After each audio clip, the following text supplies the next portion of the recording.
Good morning.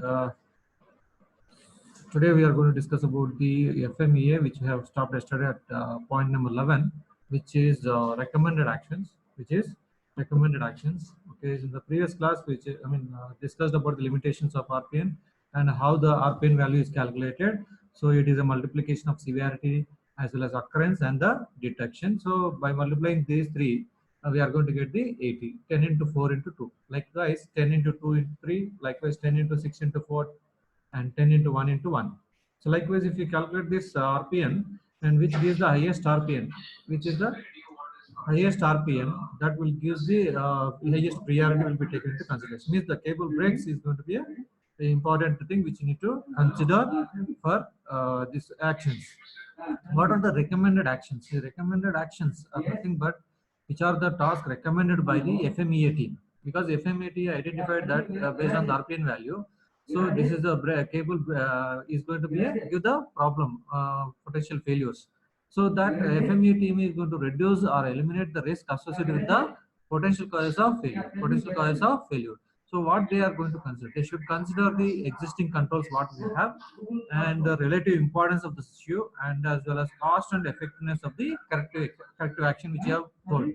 So the corrective action which you have given, that is what is the cost of that and what is the effectiveness of it, and also to be considered. And there can be recommended actions for each cause.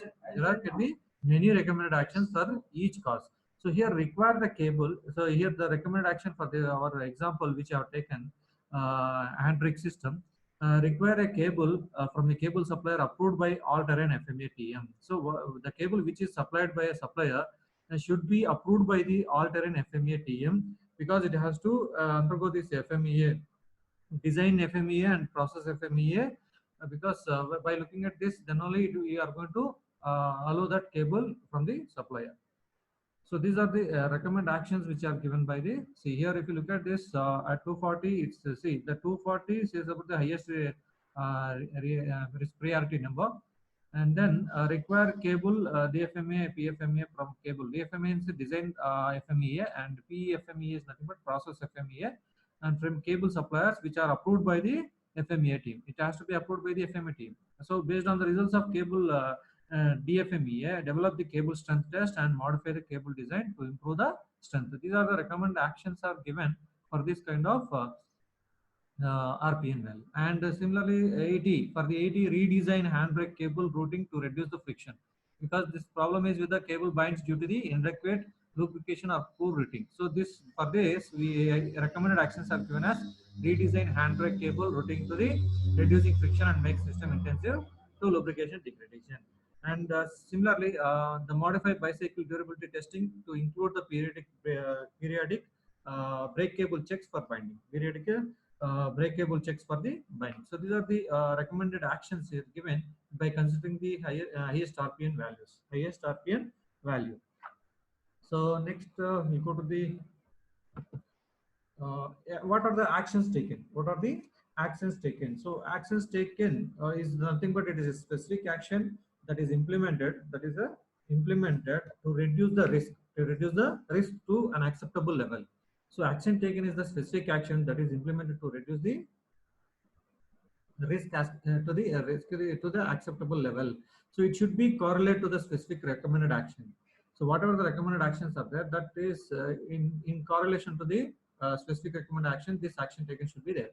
And also it is assessed to, and also it is assessed effectiveness by revised severity, occurrence, detection, corresponding revised RPN.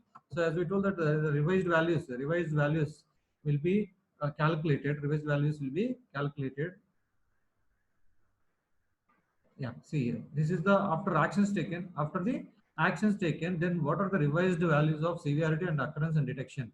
Then find out the RPN value. That is the that is one which you are going to do in the case of actions taken. So after taking the effectiveness is going to be measured or assessed by revising the severity and the occurrence and detection ranking. So and corresponding revise the RPN value. So here the cable suppliers completed the DFMEA and PFMEA and approved by all terrain team. So then what action taken is nothing but we have taken the that supplier should complete the DFMEA as well as PFMEA, that is design FMEA, process FMEA has to be completed. and it has to be approved by the alternate team. So this is one example of design FMEA sheet, the survey which you have discussed, generic FMEA sheet. So here the failure mode and effect analysis, if you look at here, this is a design FMEA sheet, and where you are going to system, what kind of system and subsystem, what are the component you are going to study. So under that item category or function category, you need to mention, and then requirements, potential failure modes. As we discussed, all this has to be details to be entered, and then recommended actions to be mentioned, and then what actions you have taken, and then revised value of the RPN values, and everything will be calculated. Okay. And similarly, there is a process FMEA sheet. This is a process FMEA sheet, which is same kind of that design FMEA. And here we need to mention the what process you are going to study, and as well as the what are the potential failure modes of that particular process, and same similar kind of columns, but it is going to be changed with the process we are going to mention. So the operation which you are carrying out in the manufacturing process, that which are going to study, that is to be mentioned in the process column, or and what function it is carrying out, that has to be mentioned in this first column. Like in remaining and all, severity and that criteria is there. Based on criteria, severity value, occurrence value, and the detection value to be mentioned here, and then RPN to be calculated by multiplying all these three. Okay. So this with this we can go to the next topic.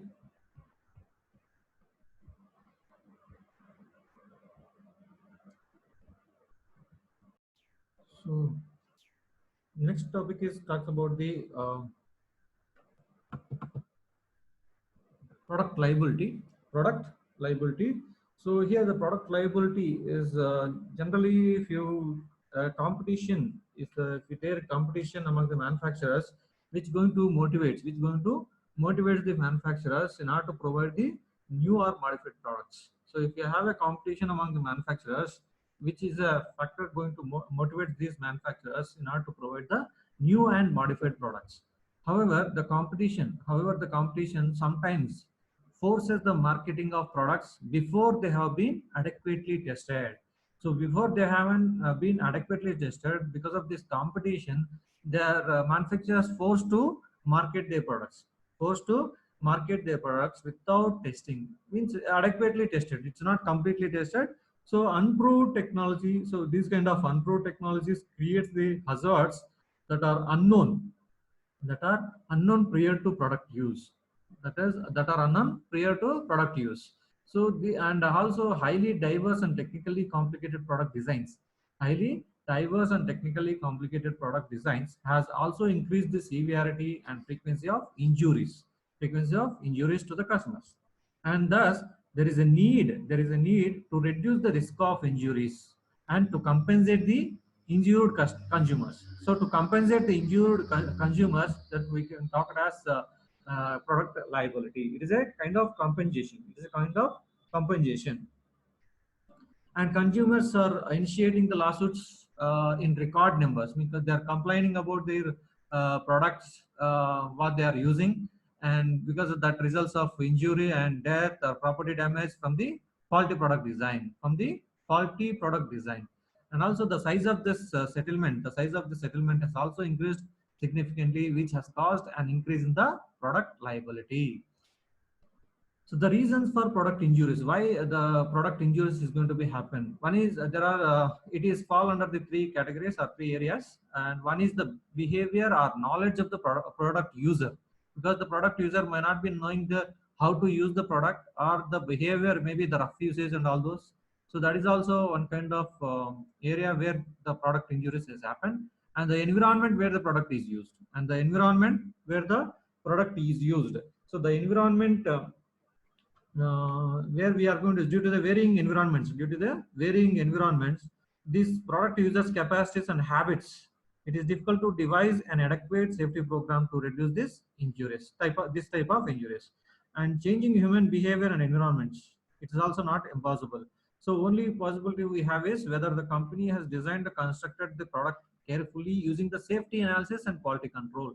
So while designing a product, or while designing a product or manufacturing a product, the company has taken care of the safety, the company has taken care of the safety analysis as well as the quality control or not. So these are the three areas which has to be taken care. And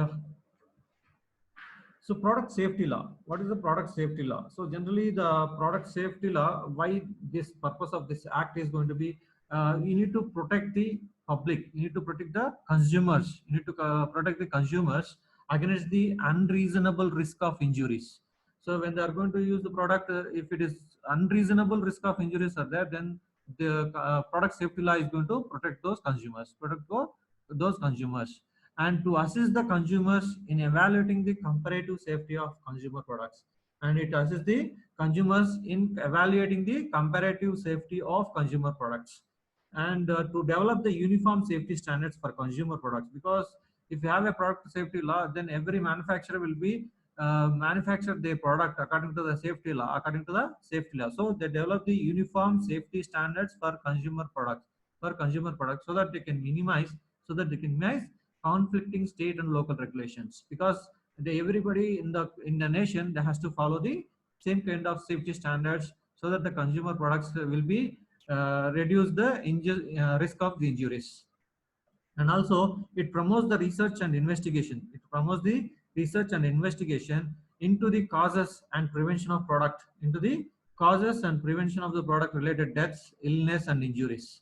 So these are the no, because of this product related deaths and illness and injuries, it has to promote the research and investigation in the causes and prevention, how you can, what are the causes to deaths, and what are the causes to illness, or what are the causes to injuries, and also how it can be prevented. So this product safety law promotes the research and investigation. And the products liability law. So products liability law is a kind of, it controls the private litigation of product accidents, which provide the compensation to the injured party. So this liability law, which controls the private litigation of the product accidents and provides the compensation to the third party, injured party. So it involves the tort law of negligence. It involves the tort law of negligence or strict liability and the contract law of sales apparently. This product liability is also involved in the negligence of law of negligence as well as strict liability. And this law is also liability may arises. This product liability, when it is going to arise, is as a result of defect in design, or defect in manufacturing the product, or defect in the improper service. So these are the three important things why the product law has come into the picture. However, proving a design defect can be difficult. It is very difficult to prove the design defect. So some of the factors which you are going to use by the jury means by the team of law. Then they are going to assess the whether a product design is a defective or not, and unreasonably dangerous or not. So these, then what are the factors? That jury is going to be considered is nothing but the utility of the product, feasibility and approximate cost of this, as well as adequacy of instruction and warnings are given, or the environment where the product was used, and the consumer's reasonable care in using the product, the age and the condition of the product. All this will be considered by the jury before assessing the product design, whether it is a defective or unreasonably and dangerous or not. That is what the product liability law. And prevention, how this can be prevented. So prevention, it is insurance companies make the initial payments. From the product liability losses. However, the organizations ultimately pay the price, because the organization is going to pay the price to the insurance companies, and the manufacturer of consumer product must protect itself against the risk of product liability litigations, or at least reduce the risk, to a level that will allow a reasonable profit and continued growth. So in order to accomplish this goal, a product liability prevention program is required. That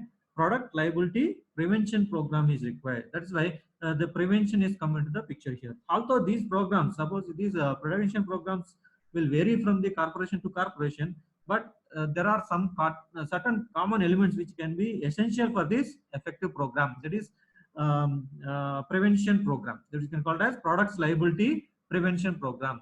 So here the first and foremost element is going to be taken into consideration is organization. Organization. So in that organization, to have an effective products to have an effective products liability prevention program, it has to have, and some organizational structure must be established. Organized structure must be established.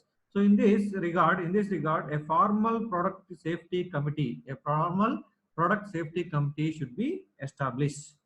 So with either a safety engineer or an outside consultant as a member. So in this committee, a safety engineer should be there, or an outside consultant uh, should be there in the committee. Should be there in the committee.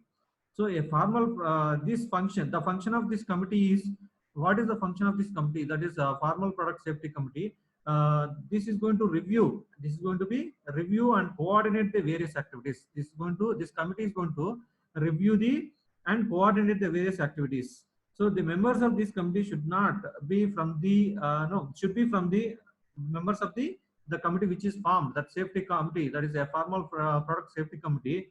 The members should be from the legal department and design department and manufacturing department, marketing department and quality areas. So from all these departments, the members to be there in the committee, should be there in the committee. So and also in addition to this, in addition to that, the chair which maintain a license with insurance organization and government regulations and participates in injury cases. The committee is going to participate in the injury cases, as well as maintain the education program about the safety, and as well as to conduct the program audits, like program audits in the sense it may be production audits and all can be taken care, and act as a consultant to functional areas and keep informed the trends in that. So these are the functions it has to be carried out by the formal product safety committee. And they selected the safety engineer, which has the part of this particular committee. The safety engineer has to must have the thorough technical knowledge of the products being produced. The safety engineer should have the thorough technical knowledge of the products which are being produced, and also you should have the manufacturing background, and also you should have the manufacturing background, and also you should have the direct access to the senior management, and also you should be able to take up the charge of any project. And second element in the formal product safety, I mean prevention program, in the prevention program, that is products liability prevention program. The second element is taken as education. The second element is taken as education. Education is nothing but education is the very important program in the case of product liability prevention program. Product liability prevention program. So all the employees should be made aware of the importance of product safety. So every employee should be made aware of this. What is the product safety and all. So that is very important. In order to have this awareness, the education program is conducted by the committee. Education program conducted by the committee. Next, new product. Third element of this the prevention program. Third element of the prevention program is new product review. New product review. So new products are more likely to be involved in product liability.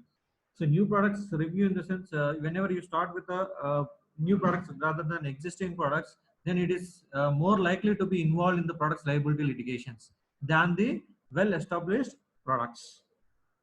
So here, a special review is required. A special review is required before the product can be released to manufacturing. So in the case of new product review, a special review is required before the product which is going to release for the manufacturing. And also quality and engineering personnel need to learn how their products perform under conditions like adverse conditions or previously been considered as abusive.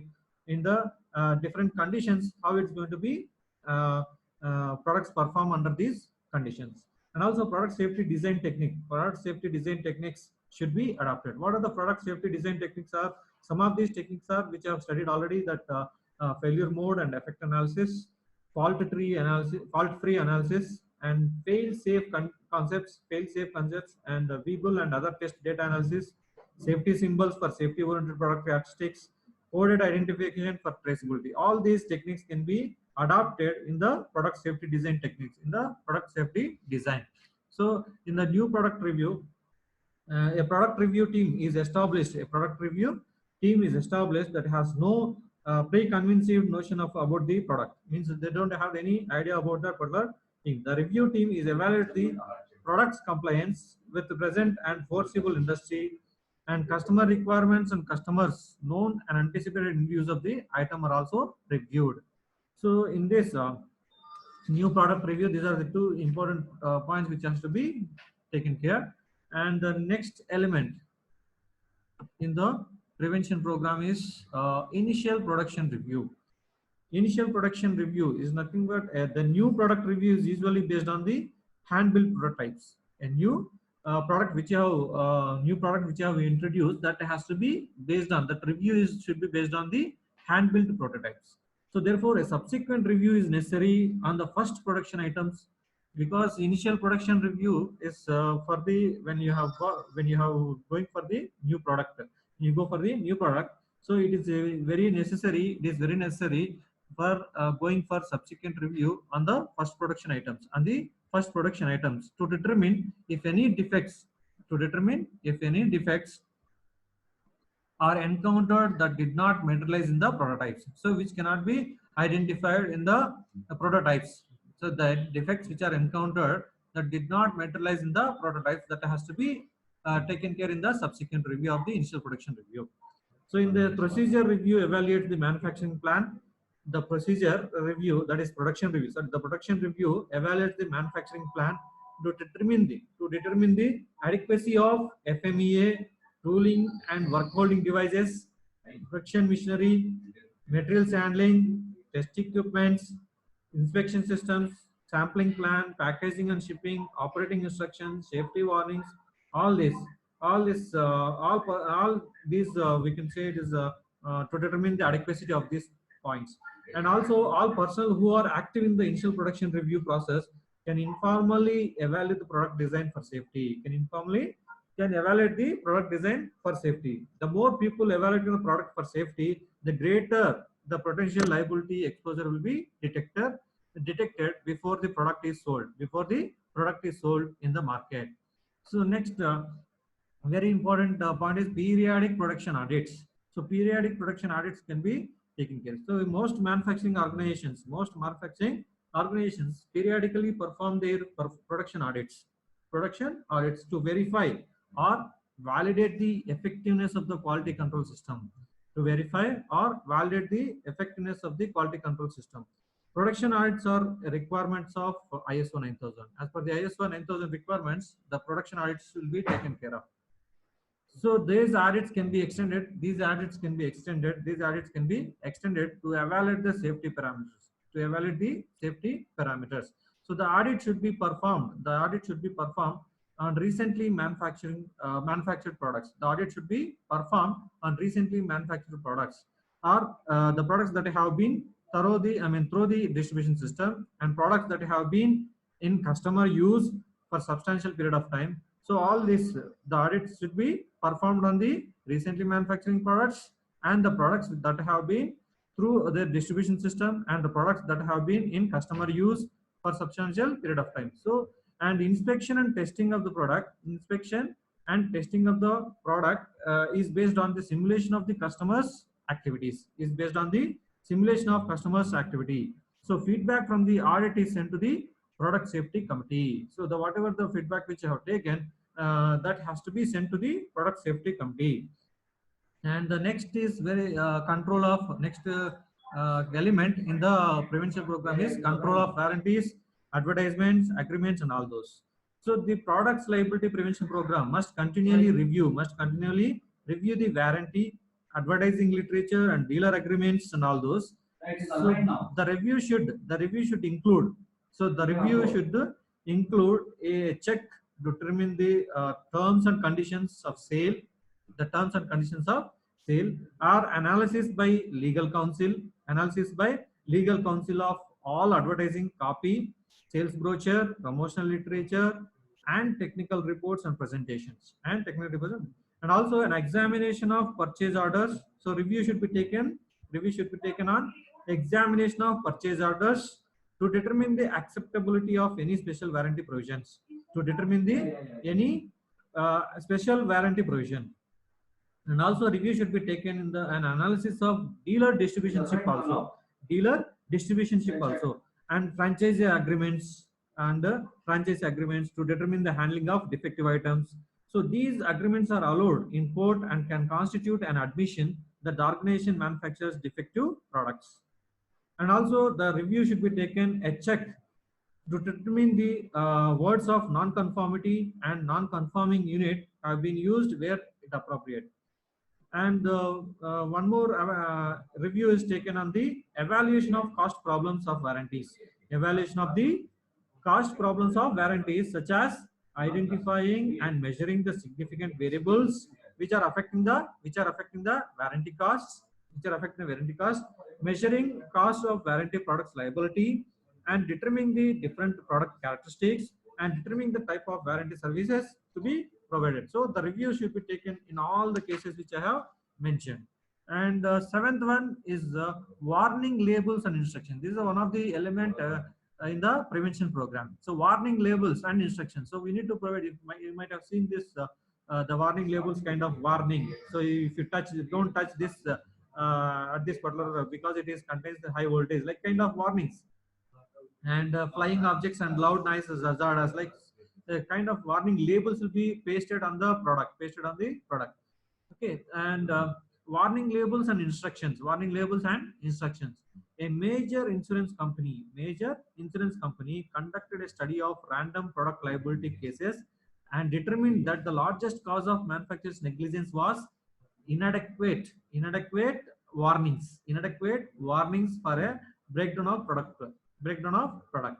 So these product liability causes, generally design defects, generally the breakdown of product liability causes maximum it causes inadequate warnings. So if you are not given warnings about that particular product, where how to use and all those, then that leads to the injuries. So warning labels should be provided on the product which are going to issue to the consumer. And also design defects also contributes a less bit, and also inadequate guarding means inadequate safety of the product is also one of the factor which leads to the product liability causes. So many if you have a standards institute, a product safety sign must be alert the persons. So standard institute, a product safety sign must alert the persons the degree of hazard, I mean, it should be the consequences of involvement with the hazard and how to avoid that hazard. These things to be taken care. So the use of a picture or a symbol not required by the guidelines, but it is highly recommended. But the use of symbols and pictures which are to be pasted on the product, so that it is going to be very helpful for the consumer, so that it can avoid the injuries or hazard. The picture or symbol can be helpful to the users who are illiterate, as well as who don't speak English also. Okay, so for them it will be useful, so that they can usually safely operate that particular product. So warning and instructions are not necessarily the same. Manufacturers must understand how to separate these warnings and instructions. Instructions is how to operate a particular product. Is going to give in the instruction column. And warning labels is nothing but it's a kind of pictures. Pictures or symbols which are pasted on the particular product.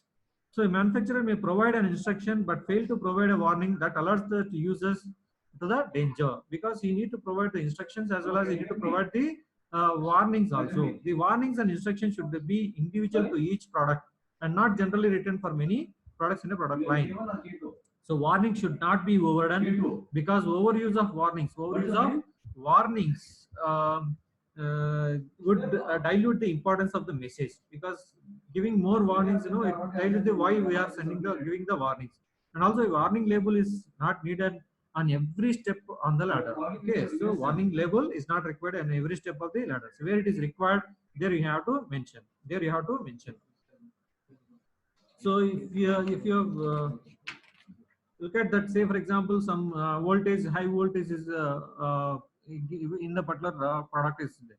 So when you are mentioning that there's a kind of picture, a kind of picture which is going to be mentioned like no hazardous voltage. So don't touch, like kind of a pictorial representation should be pasted on the product. Similarly, the safety instructions are nothing but like no, you need to mention. Say for example, announce the lockout to the personnel and then turn power off. Okay, lockout power off in position, put key in pocket, kind of unlock the lockout device, turn power on a main panel, like some examples which I have given. So these kind of instructions to be tested on the product as well. So this is how the warning and safety instructions also one of the a very important parameter in the prevention program, which reduces the risk of injuries, which reduces the risk of injuries. And finally, it is a complaints and claims. A complaint or a claim is a communication between the marketplace and the organization concerning the performance of the product.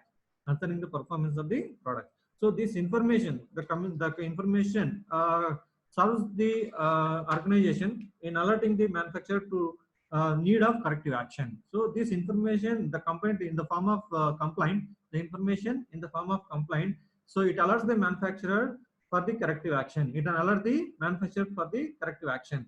And here, a Pareto analysis of complaints can be taken. A Pareto analysis is done on the complaints which I have taken, and the investigation of bodily injury or property damage claims or productive safety complaints should be acted upon very quickly. So the whichever you have to take very importantly in the case of complaints, in the sense the investigation on the injury or the property damage claims or product safety complaints are to be taken care. And the product safety engineer as well as the insurance company have to review the situations, and they have to find the cause of the claim or a cause of the complaint and the nature and the seriousness of the injury. The safety engineer has to take care in identifying this, what is the nature of the injury and what is the seriousness of the injury.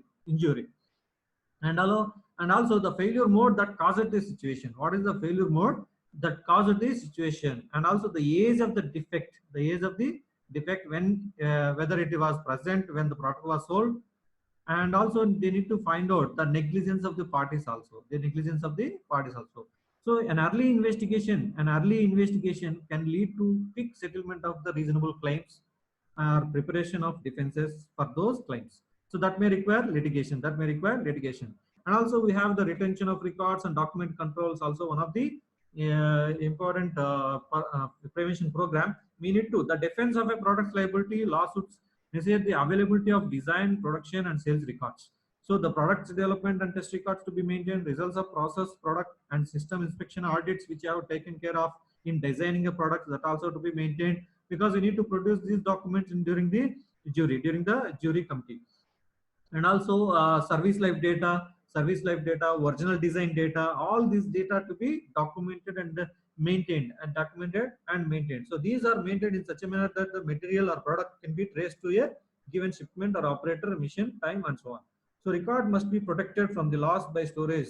So it has to be protected. The records which are maintained has to be maintained.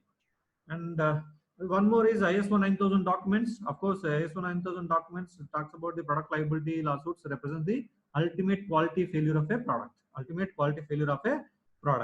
And the product recall plan. And all this will address the prevention programs. So with this, I stop today.